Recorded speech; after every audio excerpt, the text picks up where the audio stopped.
Chers amis, une fois de plus, nous nous retrouvons aujourd'hui dans cette merveilleuse émission qui est d'ailleurs votre émission France en direct, l'émission où vous apprenez qu'il y a une solution pour votre vie, l'émission où vous apprenez et vous comprenez que Dieu existe et que le Dieu qui s'est manifesté dans le passé n'est pas différent aujourd'hui. Il est le même Dieu qui se manifeste dans la vie de tous ceux qui le cherchent, de tous ceux qui se confient en lui.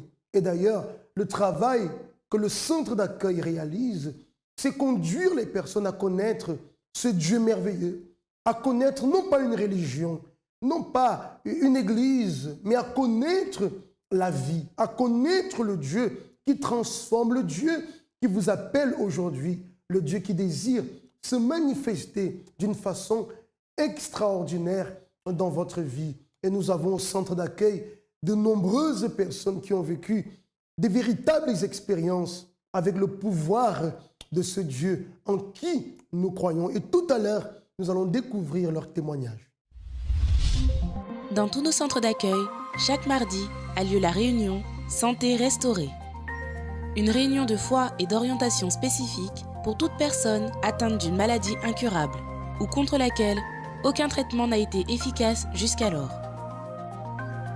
Pour toute personne souffrant depuis une longue période de douleurs persistantes dans une ou plusieurs parties du corps sans qu'on en trouve la cause réelle. Si vous subissez l'un de ces points, rendez-vous dans l'une de nos réunions hebdomadaires pour recevoir des conseils efficaces alliant votre foi à la médecine. Centre d'accueil.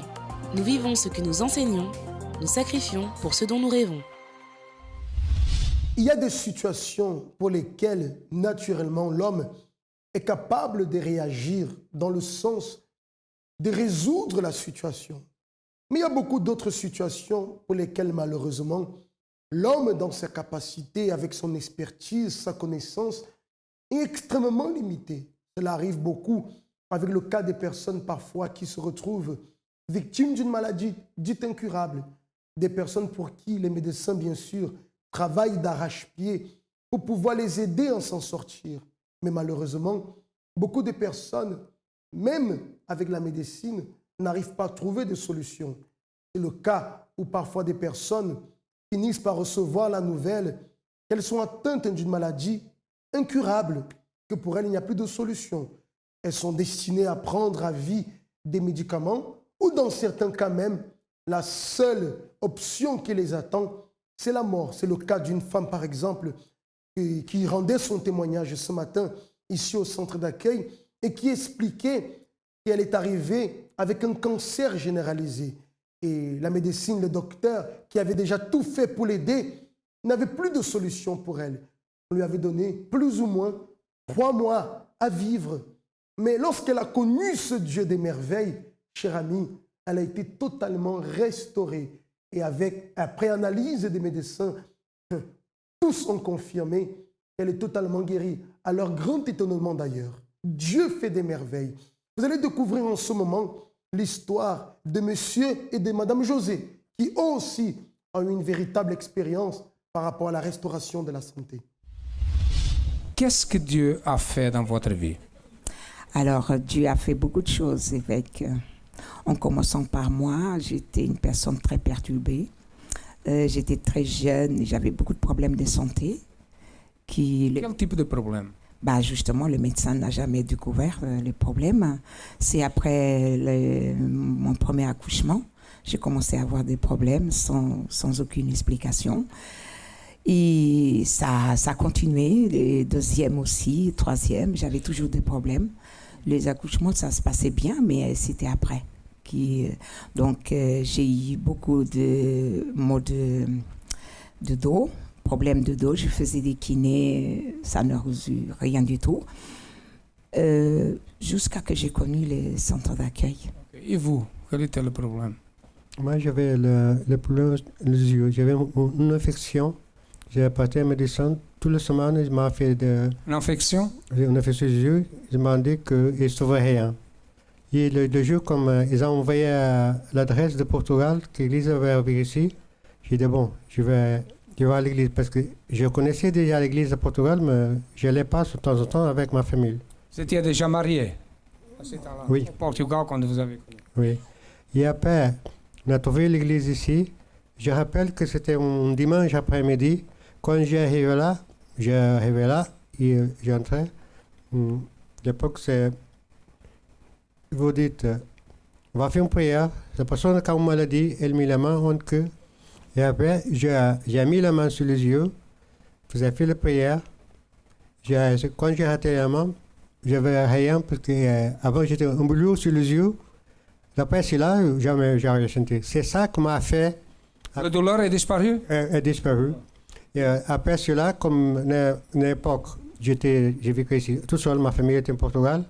Et bon, maintenant, je vais continuer à aller à l'église. J'en parlais de la campagne d'Israël. On veut aider, on fait venir ma famille ici. Parce qu'à ce temps-là, il était difficile.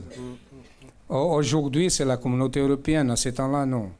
Était nécessaire pour travailler ici d'avoir la carte de séjour, n'est-ce pas?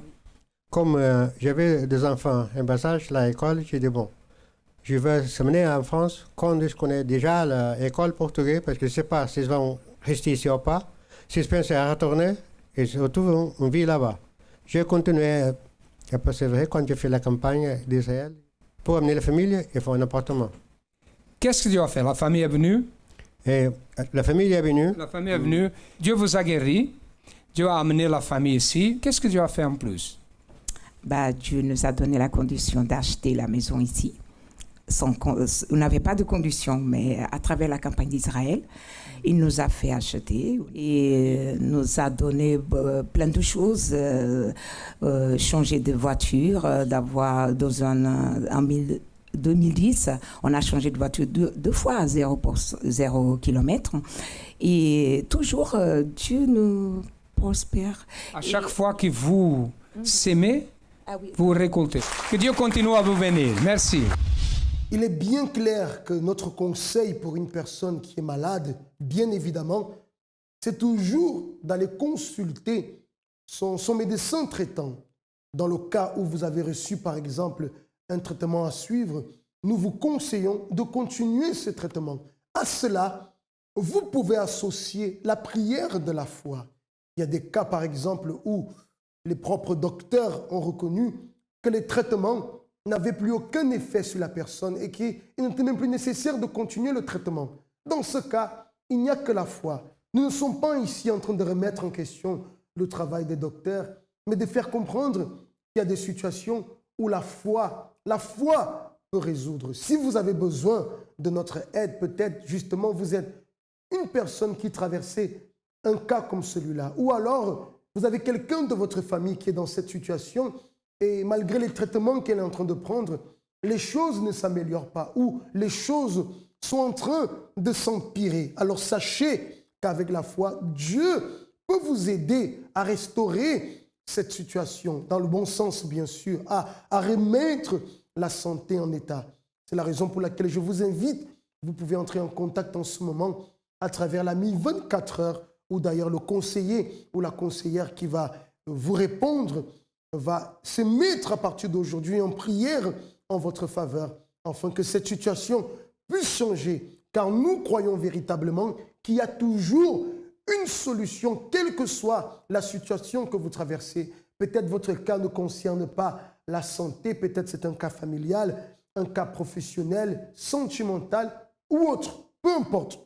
Si vous avez besoin de notre aide, l'ami 24 heures est à votre disposition. C'est le 01 53 35 85 12. Je répète, le 01 53 35 85 12. Dès à présent, vous avez l'opportunité de recevoir une aide sans plus attendre.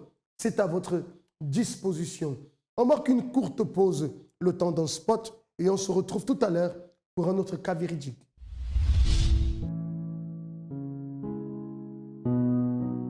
Plus d'1 demi-million. C'est le nombre de personnes mortes d'anorexie, un trouble alimentaire qui provoque une perte de poids due à un régime strict et insuffisant. C'est un problème très commun chez les femmes, surtout dans la phase de l'adolescence.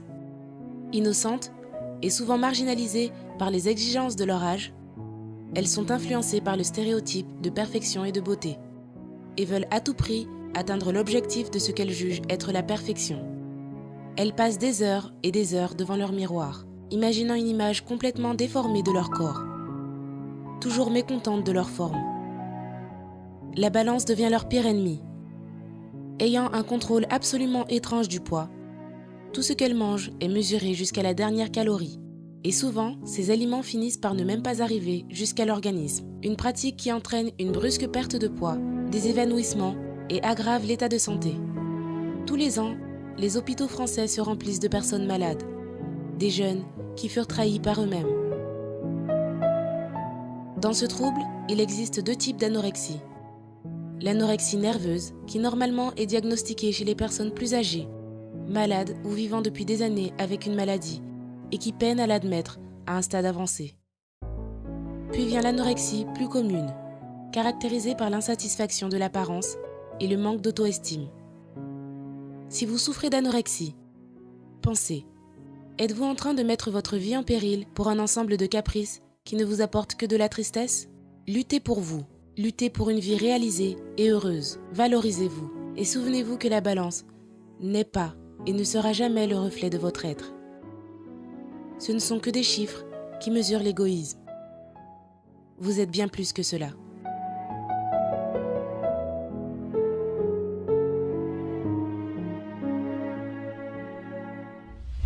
Nous poursuivons donc dans cette émission et si vous nous rejoignez en ce moment, je vous souhaite la bienvenue. Pour ceux qui étaient déjà là depuis le début, vous avez pu voir le témoignage donc de monsieur et de madame José, comment Dieu a pu agir dans leur vie, comment eux aussi ont agi devant Dieu et de quelle manière Dieu a pu réagir dans leur vie en leur accordant ce dont ils avaient besoin pour leur vie, pour leur santé et bien d'autres choses. Nous allons voir en ce moment une autre histoire, c'est l'histoire de Huguette. Madame Huguette, qui aussi, dans sa souffrance, a entendu parler de ce pouvoir merveilleux, de ce Dieu extraordinaire qui change les vies, de ce Dieu qui pouvait lui apporter la solution pour sa vie. Elle a pris sa décision. Je vous laisse vous-même en ce moment découvrir la première partie de l'histoire de Madame Huguette. Avant d'arriver au centre d'accueil, j'étais quelqu'un qui était angoissé, stressé. J'avais la peur, j'avais toujours peur. Peur qu'il arrive quelque chose à ma fille, peur qu'il puisse m'arriver quelque chose. Mais je n'étais pas bien du tout. Et ça n'allait pas dans ma vie. Et j'étais toujours énervée au travail par rapport à mes collègues. Et ça n'allait pas, j'étais toujours en colère. Il y avait toujours beaucoup d'engueulades, on s'engueulait tout le temps, ça n'allait pas. J'étais une personne très colérique. J'avais mauvais caractère. Ça n'allait pas du tout. Après, je ne me sentais pas bien. Quand je me mettais en colère, et après, comme si un jour, comme s'il y a quelque chose qui s'est passé dans ma tête, comme si le sang allait monter. Et je me suis calmée. Et après, ça a été. J'ai vécu 7 ans avec le père de ma fille. On vivait ensemble. Et au bout de la 8e année, on vivait ensemble. Il est parti, il m'a quitté. Il est parti en vacances aux Antilles. Et il s'est marié. Il m'a laissé dans la maison où on vivait. Je ne savais pas qu'il allait se marier. J'ai su ça après. Un jour qu'il a envoyé un courrier, il a téléphoné à une voisine pendant que j'étais dans la maison et il a dit à la voisine est venue me chercher au marché en me disant voilà, j'ai reçu un courrier de père de ma fille, de ta fille. Il m'a dit qu'il allait se marier le samedi. Ah, j'ai dit ah bon? Mais lui, il ne m'avait rien dit. Et dans le courrier, il a marqué je vais me marier, ça me fait de la peine pour Huguette, mais la vie ne s'arrête pas là. Alors j'ai senti la colère en moi, la haine. Si je pouvais lui, s'il était en face de moi, je ne sais pas ce que j'aurais fait. Tellement que j'étais en colère, parce que quand il aurait pu me le dire, mais il ne m'a rien dit. Et j'avais ma fille avec moi. Et quand j'ai su ça, comme j'avais une petite maison que je n'avais pas laissée avant, quand j'étais plus jeune, je payais ce loyer-là, je ne l'avais pas laissé. Et quand j'ai déménagé, et je suis allée habiter dans la maison. Mais avant de partir, j'ai fait plein de trucs dans la maison Dans la maison où on vivait, j'ai fait plein de choses que je n'aurais pas dû, mais j'ai fait quand même. J'ai déchiré tout le papier, le papier qui était sur le mur. Enfin, j'ai fait plein de choses dans la maison, avant de partir de la maison. J'étais malade aussi. Là, c'est cette année, j'étais malade, j'étais hospitalisée à l'hôpital Beaujon. C'est mon docteur qui m'a envoyé à l'hôpital Beaujon en urgence parce que je lui avais expliqué que j'avais mal sur le côté du visage. Et quand elle m'a consultée, elle m'a dit qu'il fallait aller en urgence à l'hôpital. Parce que pour elle, elle ne m'a pas dit ce que c'était. Elle ne m'a rien dit parce que je rigolais. On dirait qu'elle croyait que j'y allais, je ne vais pas y aller. Mais je suis allée quand même. Elle m'a dit de téléphoner à ma famille, de dire à ma famille que je vais en urgence à l'hôpital. J'avais un manque de confiance en moi. J'avais peur d'affronter les responsabilités. C'est une peur que j'avais en moi. J'avais peur de ne pas y arriver. Pour moi, je ne me trouvais pas capable d'avoir des responsabilités. J'avais une peur que je ne pouvais pas faire. Je me sentais triste, oui. À un moment, je me sentais triste et seule. Ce qui attire mon attention ici dans l'histoire de Mme Huguette, il y a plusieurs points. Le premier point, c'est la tristesse, la solitude, victime de la trahison de la part de son mari, une personne extrêmement colérique, toujours des relations conflictuelles, que ce soit avec ses collègues de travail ou avec son mari. Finalement, une personne en totale souffrance, livrée à elle-même, personne malade, des problèmes de santé, enfin, une vie de souffrance, comme c'est le cas de beaucoup de personnes aujourd'hui. Et peut-être c'est le cas de votre vie. Vous qui me regardez en ce moment, peut-être vous vous retrouvez dans l'un de ces symptômes, si je peux dire ainsi, que Mme Huguette avait. Ou peut-être c'est d'autres choses, des situations qui véritablement vous affligent, qui vous font souffrir. Et vous n'acceptez plus de vivre cette souffrance. Vous êtes fatigué de ces problèmes. Et peut-être vous croyez en Dieu. Vous croyez en Dieu. Vous avez appris à prier, mais vous ne voyez pas dans votre vie les résultats de la prière. Et cela vous stresse, vous angoisse d'autant plus. Peut-être même vous avez déjà perdu espoir que votre vie peut changer. Cher ami, laissez-moi vous déclarer que votre vie a une solution. Beaucoup de personnes restent un peu sceptiques quant à cette affirmation. Lorsque nous déclarons que Dieu peut changer la vie d'une personne, lorsque nous déclarons qu'il y a une solution, même pour des cas considérés, des cas perdus, des cas impossibles à résoudre, nous déclarons qu'il y a une solution parce qu'effectivement, il y a une solution. La preuve, ce sont les témoignages que vous voyez. Le Dieu en qui nous croyons, le Dieu que nous servons, il désire agir dans votre vie. Il n'a pas changé, il n'a pas de limite. Il a tout simplement besoin d'une personne qu'il croit, d'une personne qui soit déterminée, d'une personne qui reconnaît qu'elle a besoin de son aide. Et en s'approchant de lui avec foi, en lui faisant confiance, certainement, la personne n'est pas dessus. Mme Huguette n'a pas été dessus parce qu'elle est venue dans la souffrance. Elle a connu. Voyez ce qui est arrivé. Je suis arrivée au centre d'accueil parce que c'est ma fille qui m'a amenée au centre d'accueil. Quand je suis arrivée au centre d'accueil, j'étais là, je regardais, je ne participais pas. J'étais assise là, je ne priais pas, j'étais là. Et après, petit à petit, ça a commencé, je venais tout le temps à l'église et après, ça m'a intéressée. Je me suis sentie bien après. J'ai commencé à prier, je priais. Je faisais les propos, je priais tout le temps. Je participais aux chaînes de prière qu'on fait à l'église. Ma santé, j'ai été hospitalisée au mois de mars. Je suis à l'hôpital Beaujon, on m'a envoyé en urgence à l'hôpital. Ils ont peut-être pensé que je faisais une AVC, mais ils ont vu que ce n'était pas ça. Mais je suis restée 6 jours à l'hôpital. Et après, je suis sortie, ils m'ont donné des médicaments. Et après, au mois d'avril, 8 jours après, j'ai été hospitalisée à Beaujon et Beaujon m'a transférée à l'hôpital Bichat. Et à l'hôpital Bichat, on m'a mis en soins intensifs, en ORL, à Bichat. Et j'ai fait le sacrifice en demandant à Dieu, je fais ce sacrifice pour ma guérison. Je veux la guérison de cette maladie qu'on m'a dit que j'avais. Et j'ai sacrifié. Pour moi, j'ai demandé à Dieu de me guérir. Je voulais la guérison. Et j'ai dit, je vais sacrifier. J'ai dit à demander à Dieu ce que je devais faire. Et Dieu m'a dit ce que je devais faire comme sacrifice. Ben pour moi, il n'y avait que Dieu qui pouvait me guérir. Dieu, c'est le docteur de tous les docteurs, c'est le docteur de l'humanité. Pour moi, il n'y a que Dieu qui pouvait me guérir de cette maladie. Et après, quand j'étais à l'hôpital, après, ils m'ont fait des examens. Pour moi, quand je faisais beaucoup on m'a fait faire des scanners, des IRL, j'en ai fait plein d'examens. Je faisais ça tous les jours. Et quand chaque fois je rentrais dans les machines, je disais à Dieu, j'ai rien. Je ne suis pas malade. Maintenant, ma vie, ça va, je suis bien.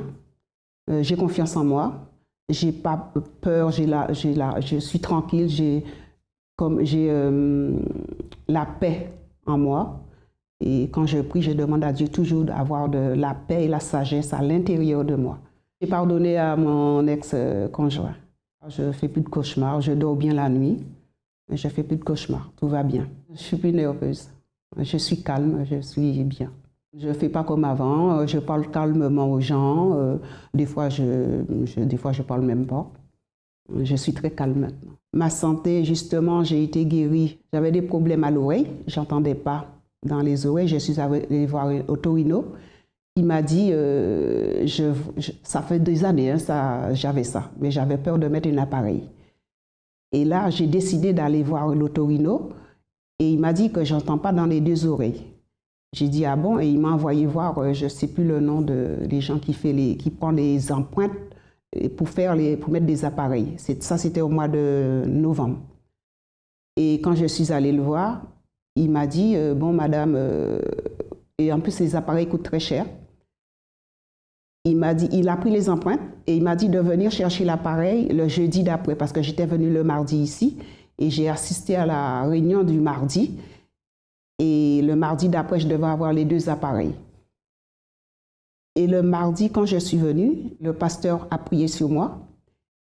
On est monté sur l'autel et je suis tombée. Et là, quand je me suis relevée, j'entendais. Il m'a parlé, j'entendais tout ce qu'il me disait. Il m'a demandé si tout va bien, il m'a demandé qui c'est, il m'a dit, j'ai dit Dieu m'a guéri. Et quand je vais rentrer chez moi, je vais annuler les deux appareils que j'ai commandés. Et quand je suis arrivée chez moi, j'ai téléphoné, j'ai annulé les appareils. Ma santé pour les oreilles, ça va très bien. Je suis allée voir un ophtalmo. Enfin, je faisais l'attention dans les yeux.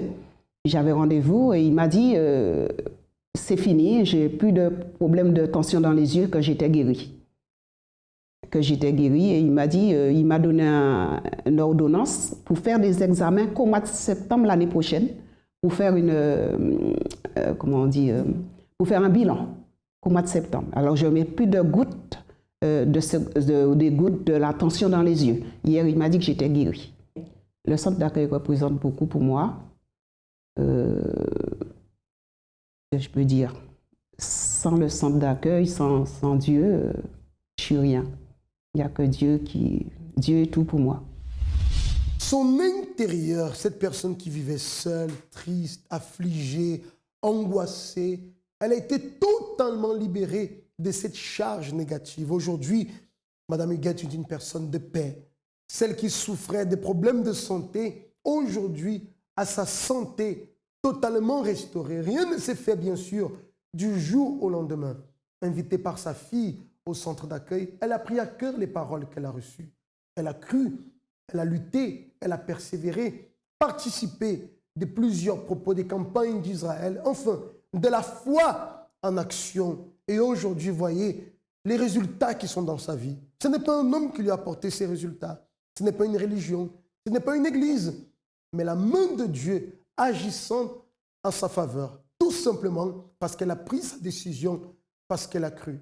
Chers amis, les portes du centre d'accueil sont ouvertes tous les jours et nous avons plusieurs centres d'accueil répandus sur le territoire. Pour avoir l'adresse du centre d'accueil le plus proche de chez vous, vous pouvez entrer en contact avec nous à travers l'AMI 24 heures, le numéro de téléphone que nous avons donné tout à l'heure. Je redonne le 01 53 35 85 12. Ou alors, vous pouvez avoir accès à notre site internet où vous aurez toutes les informations dont vous avez besoin. Sachez qu'une nouvelle vie vous attend. Sachez que Dieu ne prend pas plaisir à la souffrance que vous êtes en train d'affronter et qu'il désire vous bénir. C'est la raison pour laquelle, à travers cette émission, il vous tend la main. À vous de la saisir pour obtenir le changement. La Bible contient la pensée de Dieu, la condition de l'homme, le chemin du salut, la défaite des méchants et la joie de ceux qui croient en elle. Ces doctrines sont saintes. Ces préceptes sont pour toujours. Ces histoires sont véritables. Ces décisions sont immuables. Lisez la Bible pour être sage. Croyez en elle pour vous maintenir en sécurité. Pratiquez-la pour être saint. Elle contient la lumière qui donne la direction. C'est l'aliment pour fortifier les faibles, l'appui pour élever le déchu. Elle est la carte du voyageur, le bâton du pèlerin, la boussole du marin, l'épée du soldat, la charte du chrétien. Dans la Bible, vous aurez le paradis restauré, les cieux ouverts, et les portes de l'enfer seront fermées. Christ est le sujet principal, notre bien est son objectif, et la gloire de Dieu est son résultat final. Il devrait occuper votre esprit, dominer votre cœur et guider vos pas. Lisez lentement, quotidiennement et en esprit de prière. Elle est une mine de richesse, santé pour l'âme et une source qui jaillit pour la vie éternelle. Elle traite les plus grandes responsabilités. Elle récompensera le plus assidu. Mais elle n'innocentera pas ceux qui rejetteront ses conseils sacrés. Priez avec elle. Lisez tout et partagez.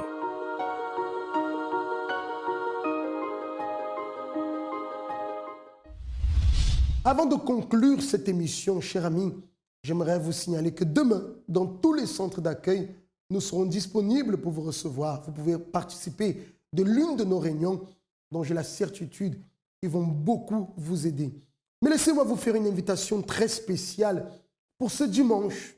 Nous avons commencé déjà chaque dimanche. Nous sommes dans ce propos très spécial en faveur de la famille.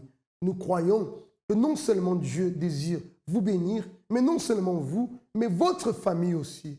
Nous vous invitons à participer avec nous dans cette réunion, cette prière qui est dédiée aux familles. Vous qui avez votre famille loin de vous, votre famille qui souffre un être cher, votre famille qui est en plein conflit, votre famille qui est totalement détruite, à travers ce propos où chaque dimanche nous sommes en train de lutter, vous pouvez être sûr, chers amis, que vous allez trouver la solution pour votre famille dans tous les centres d'accueil. Vous pourrez apporter les photographies de votre famille que nous allons garder et pour qui nous allons prier afin que Dieu puisse opérer son œuvre, que Dieu puisse opérer le miracle dans votre famille. Le siège du centre d'accueil est situé ici, dans le 10e à Paris, au 254 rue du Faubourg Saint-Martin. Pour vous qui êtes sur Paris, vous pouvez alors nous rejoindre et commencer un nouveau départ pour votre vie. Ça a été un grand plaisir d'être avec vous aujourd'hui. Je vous souhaite de passer de très bons moments et je vous dis à très bientôt pour une autre émission de France en direct.